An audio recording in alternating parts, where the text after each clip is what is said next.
अनंतकोटी ब्रह्मांड नायक राजाधिराज सच्चिदानंद सद्गुरु श्री ब्रह्मचैतन्य महाराज की जय। श्रीराम समर्थ। 15 ऑगस्ट। वृत्तीचे समाधान ही भगवंताच्या कृपेची खूण।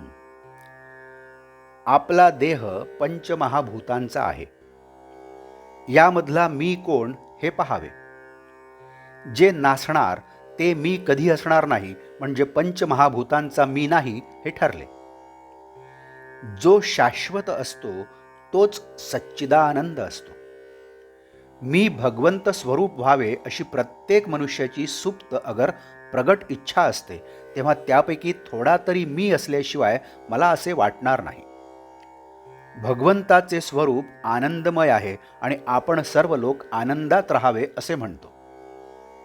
मी या आनंदापासून वेगळा होतो तेव्हा कुठेतरी चुकले असे समजावे। अपूर्ण सृष्टी पूर्ण करण्यासाठीच मनुष्याची उत्पत्ती भगवंताने आपल्या अंशरूपाने केली। आपल्या आनंदात व्यत्यय आणणारे विषय जाणून घेतले म्हणजे मग आनंदात बिघाड नाही येणार।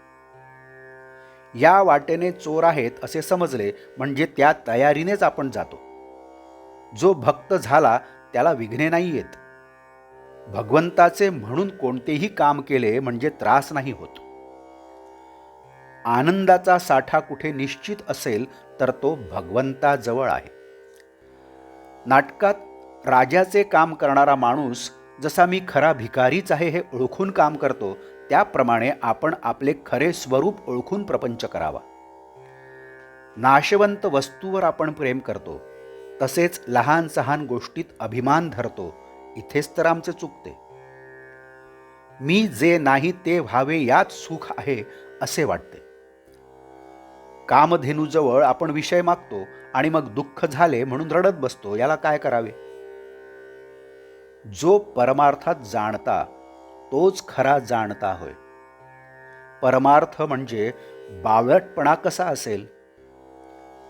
अनेक बुद्धिमान विद्वान लोकांना जिथे आपल्या बाजूला वळवायचे असते तिथे बावळटपणाला वावच नाही। विद्वान लोक वेदांत अत्यंत कठीण करून जगाला उगीच फसवतात। मग सामान्य माणसाला असे वाटते की अरे, हा वेदांत आपल्यासाठी नाही, परंतु ही चूक आहे।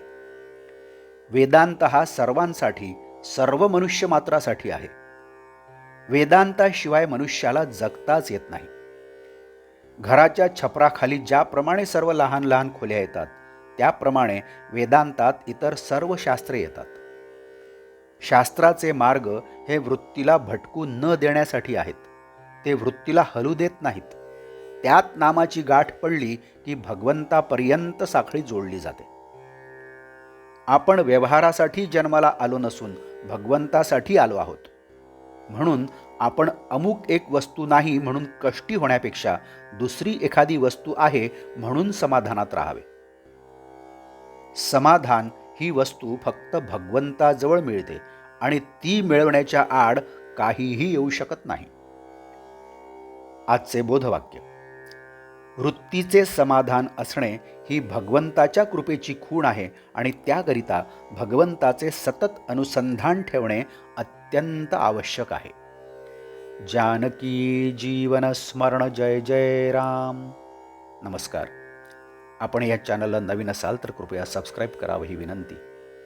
आपण या चॅनलला अजूनही सबस्क्राईब केलं नसेल तर आपण सबस्क्राईब करावं ही सुद्धा विनंती। आपण या चॅनलला सबस्क्राईब करा, लाईक करा, शेअर करा, कमेंट्स द्या आणि बेल आयकन दाबायला मात्र विसरू नका। धन्यवाद।